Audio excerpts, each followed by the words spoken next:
आज पहला एक प्रोग्राम तो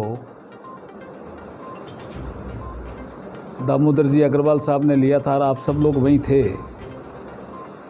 टेक्सटाइल उद्योग से जुड़ा हुआ एक फेडरेशन है, उनका वार्षिक उत्सव था, उस कार्यक्रम में सम्मिलित हुआ था। और दूसरा एक कार्यक्रम भारतीय जनता पार्टी के जिला मुख्यालय पे जो कार्यालय है,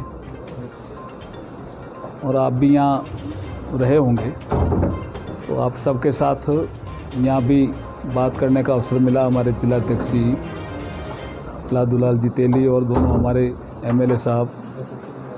जहाँ तक टेक्सटाइल उद्योग से संबंधित कुछ मुद्दे थे, मैंने वहाँ भी जिक्र किया था। एक तो टफ स्कीम से संबंधित था, एक टफ और पीएलआई को लेकर कोई कन्फ्यूज़न था। एक टफ स्कीम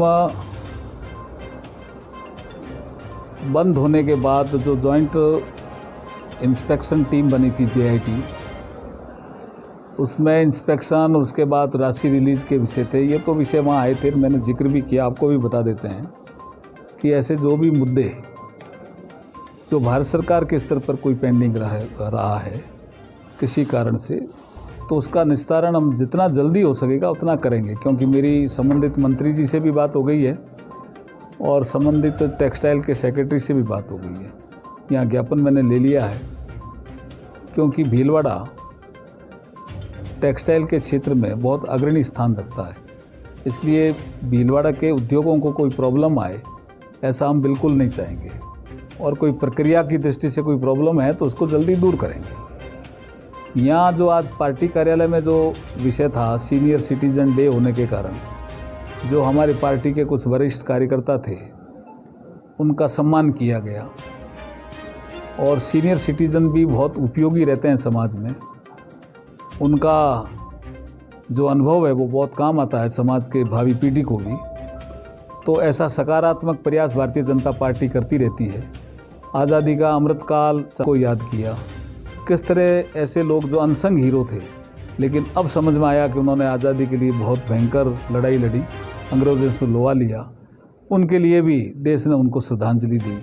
और ये 13, 14, 15 अगस्त का बहुत शानदार कार्यक्रम हुआ आज़ादी का अमृत महोत्सव के दौरान। और जैसा कि प्रधानमंत्री जी ने कहा है कि अब ये कालखंड जो शुरू हुआ है 2047 तक, जब देश अपनी शताब्दी वर्ष मनाएगा, ये अमृत काल है।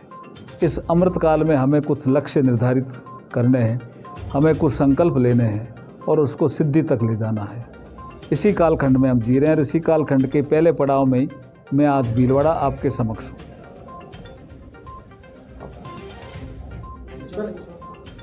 एक कार्यक्रम के दौरान गोविंद मेघवाल जी ने एक बयान दिया था कि अमेरिका और चीन की महिलाएं विज्ञान के साथ आगे बढ़ रही है, तो वहीं भारत की महिलाएं करवा चौथ के दिन जो छन्नी में अपने पति का सिर रहे, उससे अंधविश्वास बताते हुए भारत की महिलाओं को पिछड़ा हुआ बताया। इस तरह का बयान दिया उन्होंने। देखिए, भारतीय संस्कृति पे कोई भी चोट करता है वो निंदनीय तो निश्चित रूप से है ही। और भारतीय संस्कृति के पीछे कोई न कोई ऐसी परंपरा जुड़ी हुई होती रहती है जिसका कोई न कोई कारण होता है। ऐसा भारत के लोगों ने परंपराएं नहीं स्थापित की है। इसलिए हम तो उसके जो बयान आया है उसको, हालांकि मुख्यमंत्री जी को ही संज्ञान लेना चाहिए, लेकिन हम भारतीय संस्कृति, मेरे पास चूँकि संस्कृति मंत्रालय है, भारतीय संस्कृति को हमें प्रमोट करना चाहिए। हमारी भारतीय संस्कृति महान है भाई, उसको प्रमोट करना चाहिए। उसके बारे में कोई ऐसी टिप्पणी करता है तो वो निंदनीय है। जालौनवाद मुद्दे पर क्या कहेंगे? मैंने कई बार बोला है जी कि जब से कांग्रेस की सरकार आई है, आपने देखा होगा कि 2 भागों में बंटी हुई सरकार है, सत्ता के 2 केंद्र बने हुए हैं। आप देखिए, थानागाजी से शुरू करो ना। जब कानून व्यवस्था बिगड़ती है तो सबसे ज़्यादा अत्याचार कमज़ोर वर्ग के साथ होता है। SC ST पे अत्याचार बढ़े, घटनाएं बढ़ी, आंकड़े बोलते हैं। महिलाओं पे अत्याचार बढ़े, घटनाएं बढ़ी, आंकड़े बोलते हैं। और ये कुछ क्यों नहीं कर पा रहे हैं? क्योंकि गृह मंत्री नहीं है इनके पास। मुख्यमंत्री जी के पास ही गृह मंत्रालय, इतना अरसा गुजर गया, एक गृह मंत्री तो बना देते भाई, जो अलग से कानून व्यवस्था की स्थिति को संभालता। संस्कृति को हमें प्रमोट करना चाहिए। हमारी भारतीय संस्कृति महान है भाई, उसको प्रमोट करना चाहिए। उसके बारे में कोई ऐसी टिप्पणी करता है तो वो निंदनीय है। जालौरवाद मुद्दे पर क्या कहेंगे आप? मैंने कई बार बोला है जी कि जब से कांग्रेस की सरकार आई है, आपने देखा होगा कि 2 भागों में बंटी हुई सरकार है, सत्ता के 2 केंद्र बने हुए हैं। आप देखिए, थानागाजी से शुरू करो ना। जब कानून व्यवस्था बिगड़ती है तो सबसे ज़्यादा अत्याचार कमज़ोर वर्ग के साथ होता है। SC ST पे अत्याचार बढ़े, घटनाएं बढ़ी, आंकड़े बोलते हैं। महिलाओं पे अत्याचार बढ़े, घटनाएं बढ़ी, आंकड़े बोलते हैं।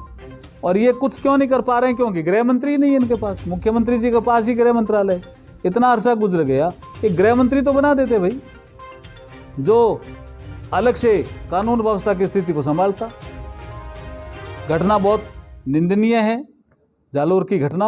भारतीय जनता पार्टी कई बार कह चुकी है कि हम सामाजिक समरसता में विश्वास रखते हैं, और ये जो घटनाएं बढ़ती है इसमें कांग्रेस को विश्लेषण करने की जरूरत है कि कांग्रेस के शासन में राजस्थान पे दलितों पे अत्याचार इतने क्यों बढ़ गए, और उनको विश्लेषण करना पड़ेगा, नहीं तो जनता सबक सिखाएगी। बैठक नहीं ली मैंने, मैं तो एक सम्मेलन में आया हूँ। उस सम्मेलन में मौजूद रहे। टेक्सटाइल पार्क जो है वो जोधपुर डाइवर्ट हो गया, यहाँ के व्यापारियों को नहीं मिल पाया, उस विषय पे क्या कहना चाहिए? देखिए, बजट में मेगा एक टेक्सटाइल पार्क का घोषणा हुई थी। शायद मुझे पूरा ध्यान हो तो 7 ऐसे पार्क बनने थे पूरे देश में। वही प्रोजेक्ट होगा। अब ये काम तो नरेंद्र मोदी जी की सरकार ने किया कि जहाँ टेक्सटाइल का काम अच्छा है, हर तरह के सेक्टर के, टेक्सटाइल के अलग अलग सेक्टर के व्यापारी हैं, उद्योगपति हैं, एंटरप्रेन्योर हैं, उससे जुड़े हुए सहायक उद्योग हैं, वहाँ पे अगर एक टेक्सटाइल पार्क बन जाए, मेगा टेक्सटाइल पार्क, तो उस उद्योग को बढ़ने में आसानी होती है, सहायता मिलती है। तो वहाँ का काम तो पूरा हो गया। यहाँ हम फेडरल सेक्टर में हैं, संघीय ढांचे में हैं, तो किसी राज्य में राजस्थान में एक टेक्सटाइल पार्क दिया, लगेगा कहाँ? ये राजस्थान की सरकार को तय करना था। राजस्थान सरकार जोधपुर उसको ले गई, तो ये प्रश्न तो आपको अशोक गहलोत जी से पूछना चाहिए।